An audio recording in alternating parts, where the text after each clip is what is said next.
Today we have our new youth pastor, former Chick-fil-A employee, Jacob Hutchin, on to talk about leadership and church size dynamics and how that relates to youth ministry. Hello, and welcome to the To Be the Church podcast, where we explore what it means to truly be the church in today's culture. And so today is a big day. I'm here, Andrew here, Tyler is back with us, and look at this guy. Is this your debut? Debut. Oh, bro. So we have a long-time listener, first-time guest. Are you actually a long-time listener?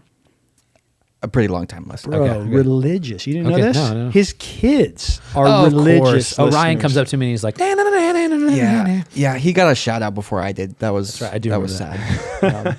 sad. So this is Jacob Hutchin, the youth pastor at Northwest Gospel Church, East Vancouver. And is that kind of gnarly to hear that? Yeah. It's a little surreal. Like a month into the job-ish? Month? 3 months? 3 months, Been bro? 3 months. What is happening? 90 days in the books. 90 days. Okay, so you're going to make it. Like the first 90 days is always a guess touch and go part. So is that what we're here to announce? Jacob's going to stay on staff. No. So, longtime listener. His kids are longtime listeners and probably some of our most loyal listeners, right? I mean, Orion. So shout out. You want to shout out to them? Hey, Orion, shout out to you and Mabel. Thanks for listening. You could do the Patrick Mahomes and be like, Mabel, go to bed. Yeah. That's what Patrick Mahomes does at night games. He's like, Yeah. Sterling, love you. Bronze, go to bed. Pretty much. Love it. Okay, so you had some questions, and you come on staff. You're that first 90 days, especially a lot of onboarding stuff. There's articles to read. There's books. There's documents probably that have been written over the years that you're kind of getting into the culture. And now you served here for so many years, like in a deacon role in youth, and now you're a youth minister, and then you got affirmed as an elder, so you're the youth pastor now. But anyway, let's start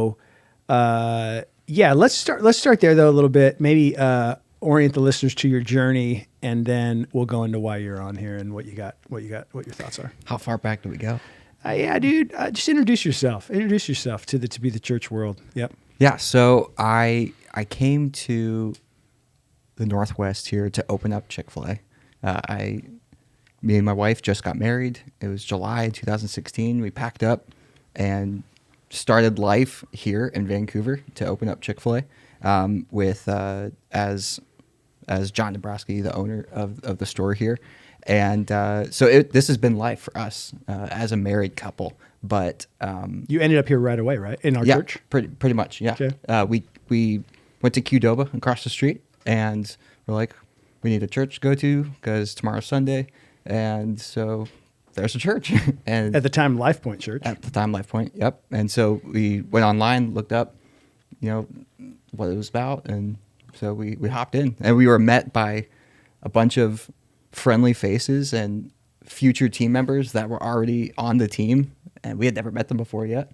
And so we dove in and never looked back. So did you come here with the idea we're going to plant in the Northwest and live here forever? Oh, absolutely not. No, we thought it was like a year or two that we were going to be here. This was Just to open the store. Yeah, this was a short stint, a year at the minimum, and no intention of like staying here long term. No, the goal was to open up a Chick-fil-A for ourselves as owners. Now, potentially in this area, but not like specifically drawn to Vancouver, Washington. So I'm asking you questions I know the answer to. But why did you stay? Yeah, we fell in love with this area, specifically this church. And as we continue to root in and meet people and have community, we don't have any family in town. And so the church was our family, and it's kind of how it's supposed to be anyway. And so we dove in. We were serving in the youth together, Danae and I. And yeah, we just stayed here.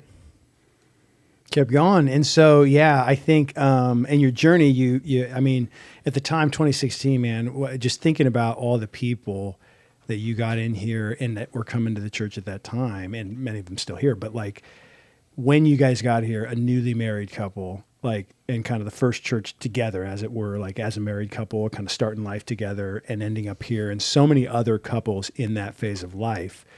And I just think about people like, obviously the Cassises were here at the time, but like, the Murrays and the Thompsons and the Mazes and the, Powers, and just so many of these couples that were similar phase of life. Yeah, a lot of transplants. Transplants, no kids, came here for work, starting out. Haney's, Haney's, yep. dude. And all of these couples that many of whom, almost all of whom are still here, like that. And slowly some of them have moved away or are moving away, but it's like, now all have multiple kids and just kind of started out in life. And so you kind of came up together with those crews, serving in youth together and in community groups and just so many different ways. And Danae, your wife, and music and nursery and all the areas. And you guys served so many ways. And I think, I know even you being on staff now is the fulfillment of a long journey and a long time hope of mine and Tyler's and others in leadership of there's been several years here that like different roles will come open on staff or there'll be transitions and we'll be like, dude, what about Jacob? You think Jacob would jump on board? So finally the time was right and here you are. So pretty exciting. Now, as you've onboarded, you're reading through these different articles, and you shot me a Slack message the other day. I think it was on Slack, and you said, "Hey, I got some thoughts." And in fact, I'm going to read the Slack message right here. This private Slack message from Jacob Hutchin. Hope it's good. Yeah. Hope there's. Let's see here. And so you shot that to me and said. You are... What did I say? Potential content? Yes. So you're reading through these different articles and you've got some potential questions. You had some questions about some of the stuff you were reading and good podcast fodder. And do I have some time to chat on that and whatever else? And so I responded by saying, dude, jump on the podcast and let's have this out. Here it is. I had a few questions that could be a longer convo, short for conversation. More developmental around church size dynamics and multi-church. Potential podcast content since you were looking last week. And this often happens where we're roaming around the hallway and being like when you're out, Ty, or Ben can't make it or whatever, I'm roaming around and I'll be like, can somebody come on the podcast with me? So it's been a little bit of that lately. So there it is, dude. What do you got? Here, you're pulling out an article here. So introduce our listeners to this. Yeah, this is an article by Tim Keller. It's called Leadership in the Church Size Dynamics. How strategy changes with growth. Tyler, tell us the history of this article with our staff situation. Yeah, I don't remember when we actually brought it up, but there was a clear moment where we realized as a staff that we were not the same size church that we once were, and we were feeling it in the tension of how we were running things and how we were operating versus how many people were showing up on Sunday morning. And we were starting to have a disconnect between like why people were showing up and what we were focusing on a week-to-week basis. And I don't know if it was you that found this article or who, but like this and some stuff by Larry Osborne kind of became like really helpful for us as we kind of broke a growth barrier, if the one way of saying it. But as we realized like, okay, like this is how we need to be operating in this next season. Yeah, I feel like I read. I want to look up the data when this article came out because it's everywhere now. And yeah, March 2nd, 2010. It came out March 2nd, 2010, and I don't know where it was first posted at the time, but it's like a 15-page article by Keller, and at that point I'm reading a ton of Keller in that year. That was the year I got here, and so I feel like I read this maybe before I got here or right when I got here. I got here in November of 2010. Like 8 months after this article came out. And so that was something I had read early on. And then Tyler, as you said, a couple of years in, and when you got here and these growth things, I think I brought it back and was like, bro, this is one of these things, and we were feeling it. And so then at some point in there, 2013, 2014, we then made it required reading for everybody coming through leadership training of any sort, right? And so as you come on staff, you're reading it, and you got some thoughts, dude. Yeah, I mean, especially after I started chatting with a bunch of the volunteer youth staff, just gauging where, how people started to get involved with youth. I might have known them a little bit. We might have been in passing, but I wasn't the person who recruited them necessarily. And so just to get a chance to one-on-one meet with people, hear their heart behind youth, and potentially what their capacity was, or has been. And I've had the blessing to, I started out helping as a youth leader really for like the first 6 months was just there. Wasn't even really plugged in with a certain group of guys, just kind of meeting people. And then eventually was helping out on our welcome team, the assimilation team, getting a chance to meet students. And at that time, man, we were rocking like 100. And like if we were getting 100 students on a Wednesday night, that was like, hey, triple digits, we made it. Yeah, back in the day, yeah.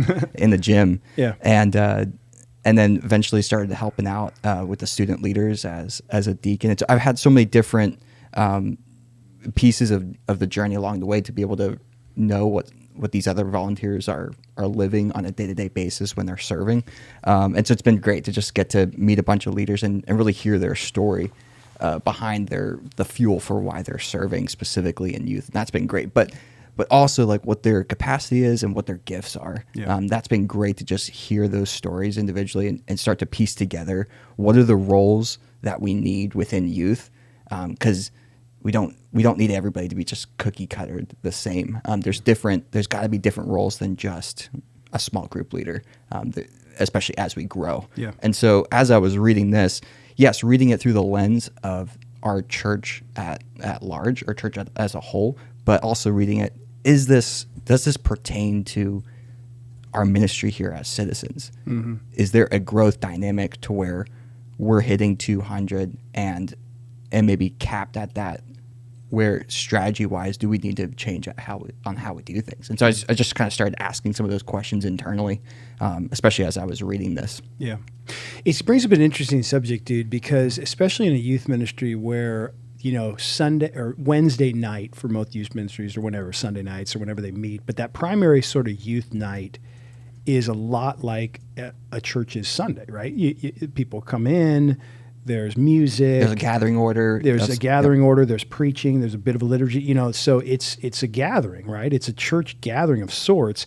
And so youth ministries, and having been a youth pastor before coming here and seen youth ministry for years, like, and back in my day, back when I was a youth pastor, I was even coached this way by our lead pastor at the time, who he himself was a former youth pastor, and he kind of coached me to develop the youth ministry as sort of a church within a church, right? Now, since then, and currently sitting in the seat I'm in now, I think there's going to be a lot of dysfunction to that sort of a model, right?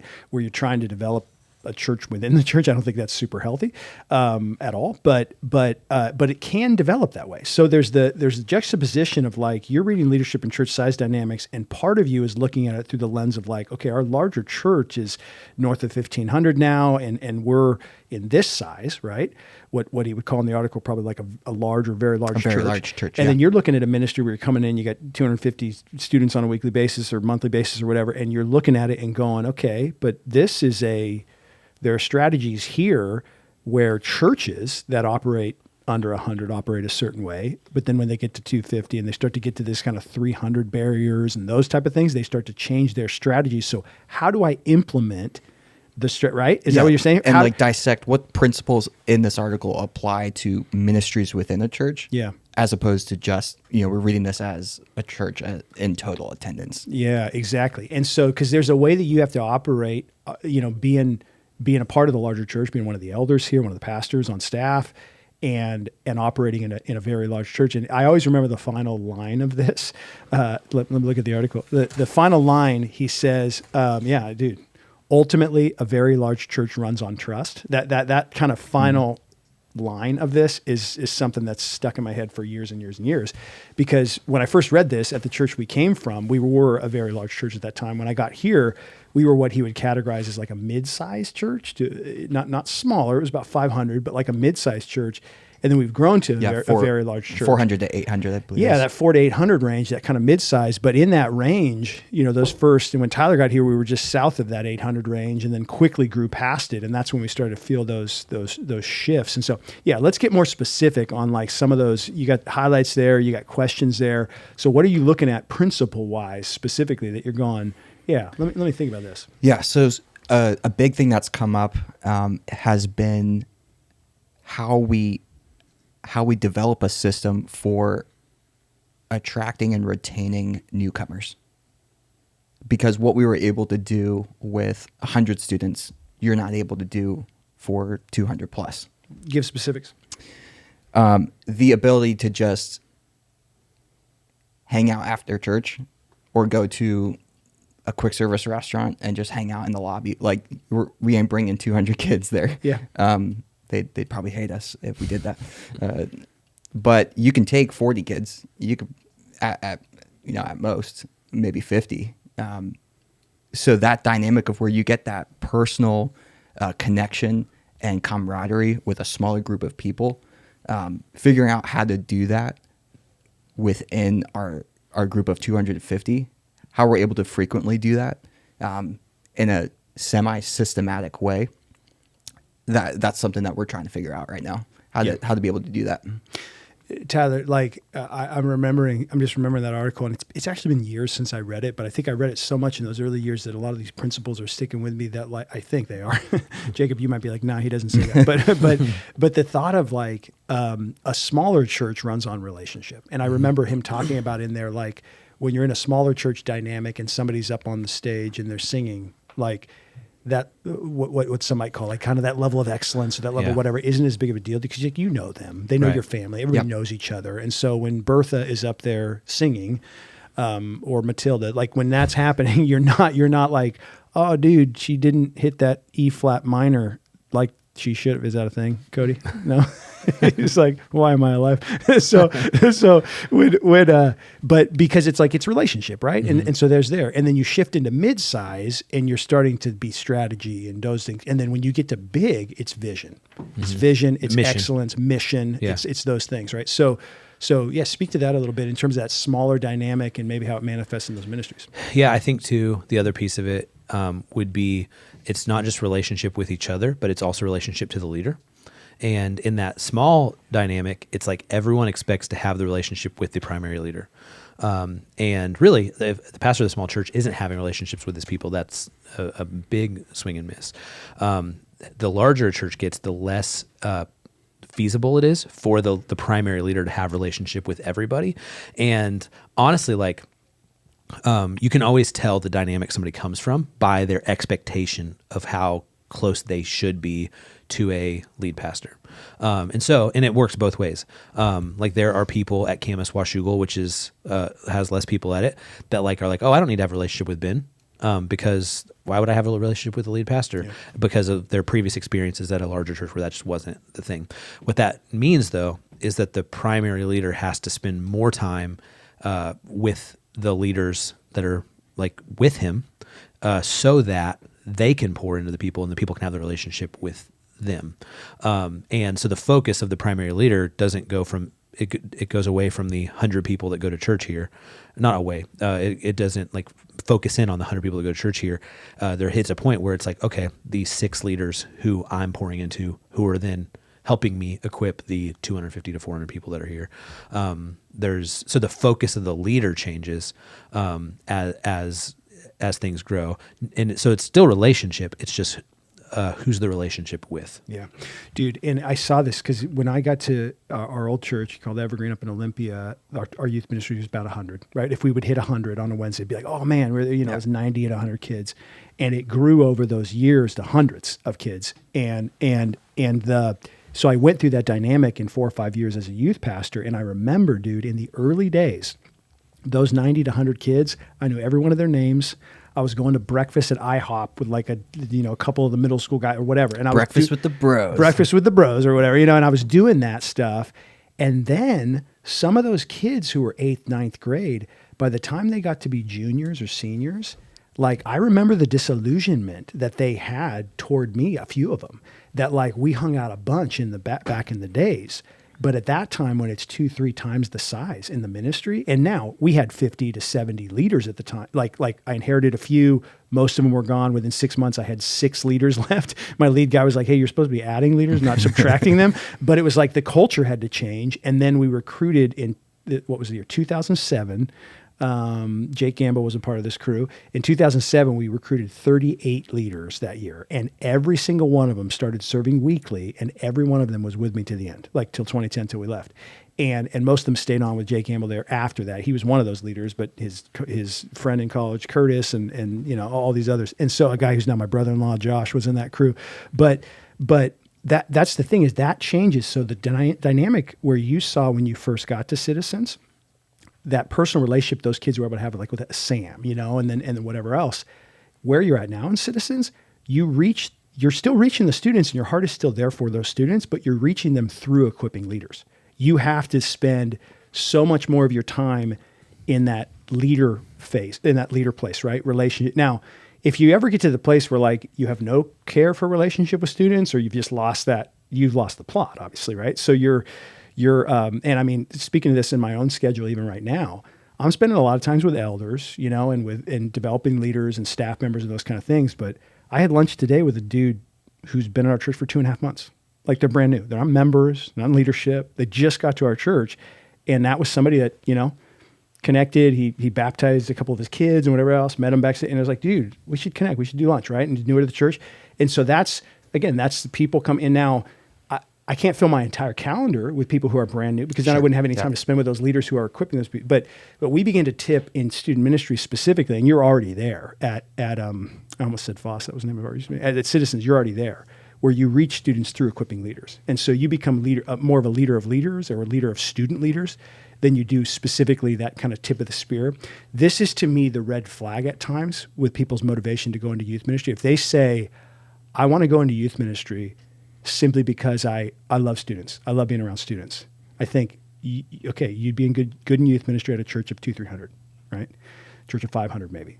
But when you get to a church of 1,000, 1,200, 1,500, that's going to be a struggle. Because if you're in youth ministry at a very large church, with that what drives you is I just love hanging out with kids. You're like, dude, you probably are a wonderful volunteer youth staff. Yeah. You're not a youth pastor. That's right. I was going to say, because the staff. opposite would be if you asked to volunteer youth staff and they said, no, I don't love students. Yeah. Then you'd be like, red flag. Yeah, exactly. So you're trying to recruit people. It's almost like at the phase and the size dynamic that it is now as Citizens, you're recruiting people who kind of have that bandwidth, heart, that were the youth pastor of 80 to 100 kids. Those are now your primary kind of generals, as it were. And you could name a bunch of them right now. The people who are weekly, they're leading the kids, they're doing those things. But they're and we have a number of them on our staff that used to be youth pastors and at different size dynamics. And so they have that experience and they just love it. They love youth ministry and they're great at it. But for you, you're still connecting with students, you still love them, but the strategy changes, right? And the amount of relationship that you can have there shifts. And now, again, it's not like there's 1,000 kids. And so there still can be a lot of that relationship with the grassroots. But I do remember that in my own journey, I could name the kids now. It kind of breaks my heart a little bit to think about those kids who faced that disillusionment 3 or 4 years in, where it was like they didn't have that FaceTime with me that they had early on because there just wasn't enough bandwidth. But the ones who made it and who maintained a strong connection to the church and in their faith were those who, the leaders I raised up, the Jake Gambles of the world, who they became Jake's guys, right? Or they became Curtis's guys or whatever else. So they had that person who was in their life discipling them directly. It just wasn't maybe that youth pastor, because I was doing that with other leaders and other people, right? So, yeah. That's good. Another question I had around this is, as I am focusing on meeting with future leaders, recruiting, or talking with other leaders that are already in the work, what does that look like to have people that I am caring for and shepherding in and of itself, the youth staff, to where they're helping do the work, and then maybe somebody else who's a little bit younger, who I'm training, I'm teaching. They're not necessarily maybe up on stage or doing the work right away, but they're more in that.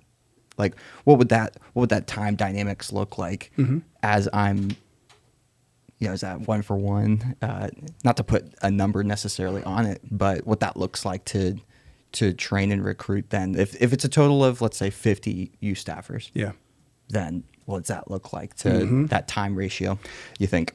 Go ahead. Like you've led it, and even in this context, you've led teams of that size and bigger, and teams that started at 10 and you built them up to 100, in that space, and you got your deacon level, kind of your core general, then you got your newer recruits, and you got your leaders with different capacities and time frames. So speak to that maybe.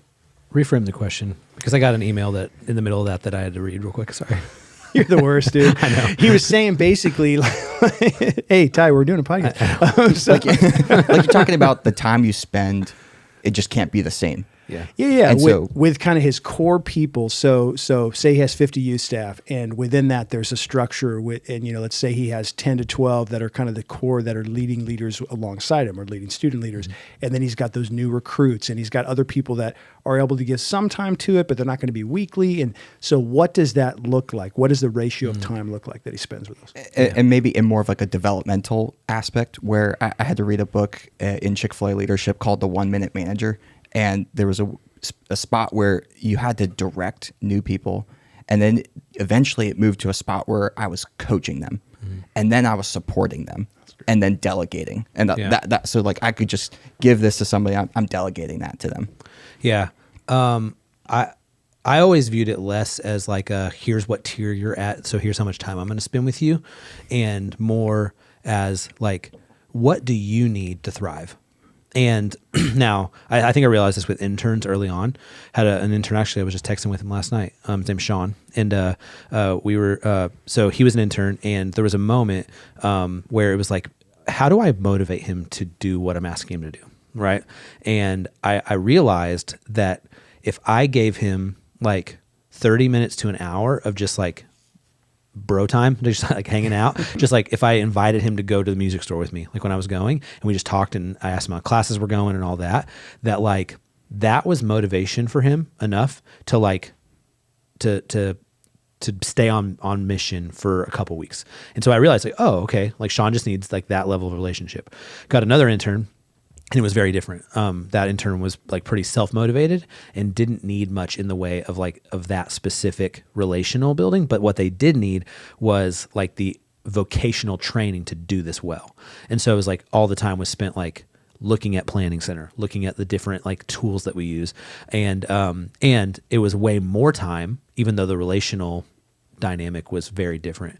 And so like I have like back when I was leading music, and even still to this day, like there's relationships I have with members of our music team where it's just like back then it was just like, oh, we hang out because like that's who you are and what you need. And there's other musicians who we just would never spend time together because they didn't need that or even desire that. And so now there's also the like the model that was presented to me by one of my mentors. Like when you're trying to replicate yourself, that's a whole nother level of relationship. But just that 5 levels of delegation, I'm sure the 1 Minute Manager probably talks something about that, where it's like, I do it, you watch. Like I do it, you are involved. We do it like simultaneously. Mm-hmm. Then you do it, I'm involved. And then finally you do it, I watch. And then I added a 6th one to that. It was like, you do it when I'm gone.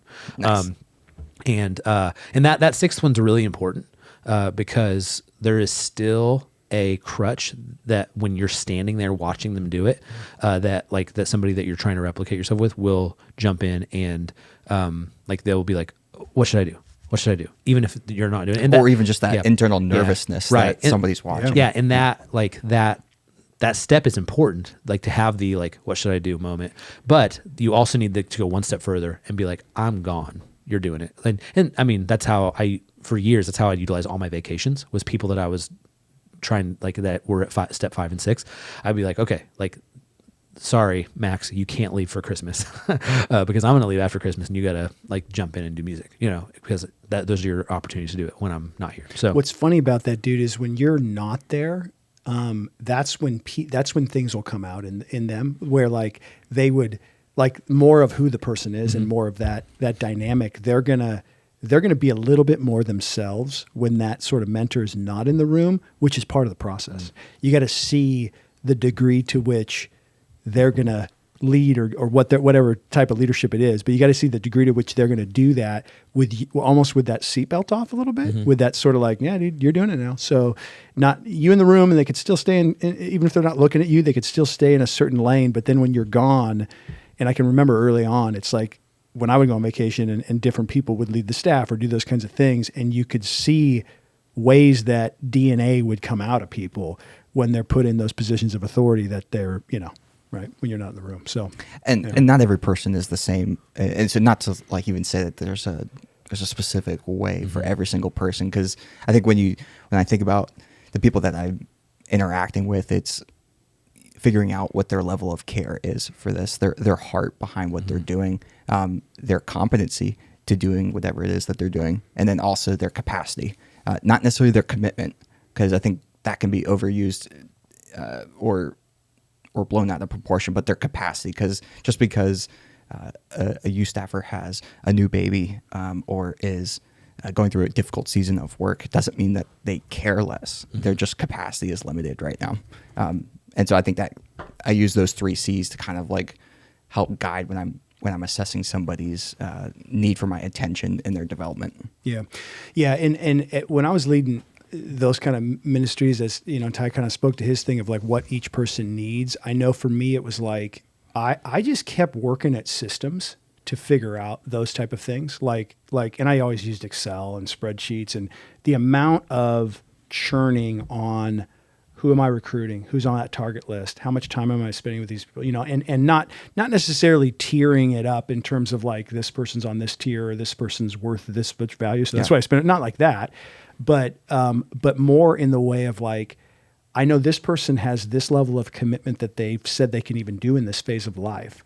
And then here's what they need. And so charting those things out and just continuing to churn on it and then being led by the Spirit through it, dude. That like, I shared this even in staff meeting a few weeks ago, and it was in the context of encouraging our kids minister Lexi and affirming her in front of the staff of just like the work she's doing and how she's recruiting and what she's seeking to do there in kids ministry. And she's passionate about it, has the vision, and she's appealing to the congregation in various ways to like and get them involved. And it's like that.